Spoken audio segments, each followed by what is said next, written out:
Well, hello everyone.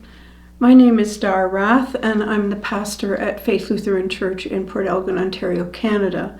And each week I bring you a story written by some famous authors. It takes about 5 minutes to watch, and sometimes they're funny stories and sometimes they give you something to think about. So the story today is from a book called Flowers in the Wind by Robert Coos, but the story is actually written by Brian Kavanagh. There once was a young man from Sweden who picked up his morning paper and, to his amazement and horror, read his own obituary. The newspaper had made a terrible mistake and printed his death notice instead of another man of a similar name. But this man wondered what exactly people would say about him when he died. So he decided to read his obituary. The bold caption over the death notice said, "Dynamite King dies." As he read the obituary, he was horrified to learn that the newspaper called him Merchant of Death. He got this name because he was the inventor of dynamite and had accumulated great wealth from the manufacture of weapons of mass destruction. But while he was horrified at the article's description of him as the Merchant of Death, he realized this accident in printing happened for a reason. It gave new life to the man, and from that moment on, the man decided to devote the rest of his energy and money to works of peace and bettering the human condition. As a result of his profound conversion, today we remember this man not as the Merchant of Death, but rather as the founder of the Nobel Peace Prize, Alfred Nobel. In our times, one of the greatest accomplishments a human being on our planet can achieve is to receive the Nobel Peace Prize in honor of this death agent turned champion of peace, Alfred Nobel.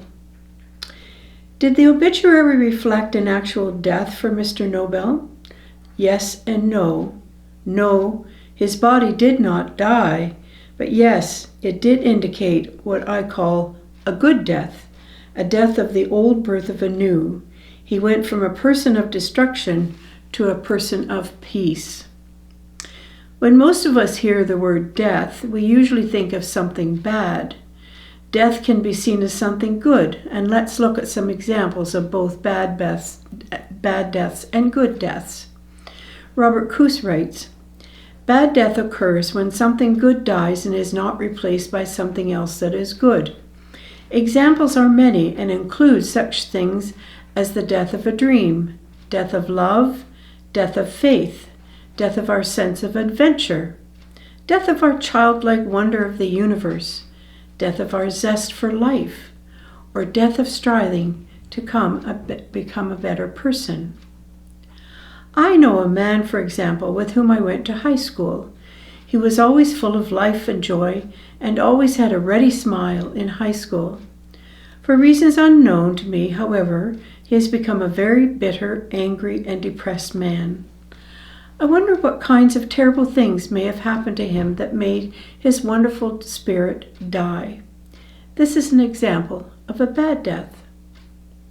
Fortunately, there is such a thing as a good death. Unlike bad deaths, good deaths refer to transitions in our lives from one life to life, from evil to good. Examples of good deaths would include the story of Alfred Nobel. Though he lived the majority of his adult life inventing and manufacturing weapons of mass destruction, he turned his life around by becoming a champion of peace.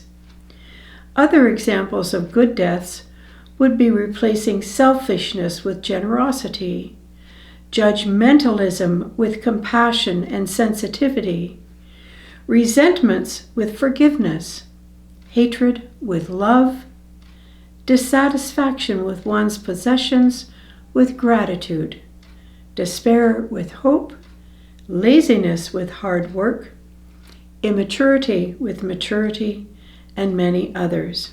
So, as we continue our life and journey this week, it would be really interesting to examine our own lives and look at our experiences and things that we turned around and made from bad to good.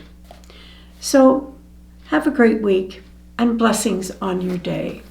Thanks for taking 5.